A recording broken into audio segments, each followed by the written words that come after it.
જૂનાગઢના ભેસાણની મામલેદાર કચેરી ખાતે આમ આદમી પાર્ટીના જિલ્લા પંચાયત અને તાલુકા પંચાયતના ઉમેદવારે બાઇક રેલી કાઢી ઉમેદવારીના ફોર્મ ભરવાના શ્રી ગણેશ. જૂનાગઢના ભેસાણની મામલેદાર કચેરી ખાતે આજે આમ આદમી પાર્ટીના જિલ્લા પંચાયત સીટ નીચે આવતી તમામ તાલુકા પંચાયત સીટના ઉમેદવારોએ આપના કાર્યાલયથી લઈ મામલેદાર કચેરી સુધી બાઇક રેલી કાઢીને ઉમેદવારી પત્ર ભરવાના શ્રી ગણેશ કર્યા હતા કે આયોજન આપના જિલ્લા પ્રમુખ હરેશ સાવલિયાની આગેવાની હેઠળ આયોજન કરવામાં આવ્યું. કહ્યું હતું કે આમ આદમી પાર્ટીના ઉમેદવારે ઉત્સાહભેર ઉમેદવારી નોંધાવી હતી, જેમાં ખેડૂત પુત્રો અને નાના વર્ગથી આવેલ અને એજ્યુકેટ ઉમેદવારોની પાર્ટીએ પસંદગી કરી છે. આજ બપોરના 11 કલાકે ચૂંટણી અધિકારીને ઉમેદવારી ફોર્મ રજૂ કરવામાં આવ્યા. આ તકે આમ આદમી પાર્ટીના કાર્યકરો અને ઉમેદવારો અને આમ જનતા પોતપોતાની મોટરસાયકલ લઈ આપના ભેસાણ કાર્યાલય ખાતે હાજર રહ્યા.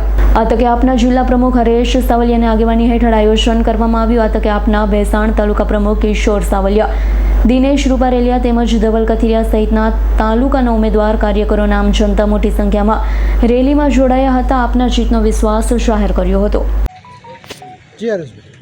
હું હરેશભાઈ સાવલિયા, આમ આદમી પાર્ટી જૂનાગઢ જિલ્લા પ્રમુખ.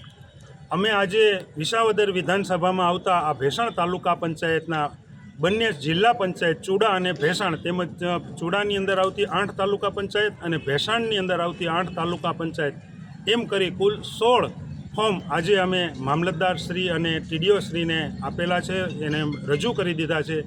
તો આવનારી આ સ્થાનિક સ્વરાજની ચૂંટણી માટે આમ આદમી પાર્ટીના તમામ યોદ્ધાઓ તૈયાર છે, ચૂંટણી લડવા માટે તૈયાર છે અને આજે તમામે ફોર્મ પણ રજૂ કરી દીધા છે. અને પાર્ટીના જે કંઈ આદેશો હશે, જે રીતે આદેશો છે એ રીતે આજથી ચૂંટણીના શ્રી ગણેશ કરી અને અમે આગળ વધવાના છીએ. ખાસ કરી રેલી આજે રેલી દ્વારા અમારા કાર્યકર્તાઓને એટલો ઉત્સાહ અને આનંદની આજે લાગણી હતી કે લોકો સ્વયંભૂ રીતે પોતપોતાના મોટરસાયકલ લઈને સ્વખર્ચે આજે રેલીની અંદર જોડાણા અને રેલીની અંદર તમામ ઉમેદવારોને આશ્વાસન મળે, એમને શું કહેવાય કે હિંમત મળે, એના માટે તમામ કાર્યકર્તાઓએ આજે સ્વયંભૂ રીતે આવી અને સાથ સહકાર આપી અને આ ફોર્મ રજૂ કરવામાં આવ્યો છે. કાસમોથીનો રિપોર્ટ, S9 ન્યૂઝ, જૂનાગઢ. અમારી તમામ માહિતીથી અપડેટ રહેવા માટે જોડાયેલા રહો S9 ન્યૂઝ સાથે.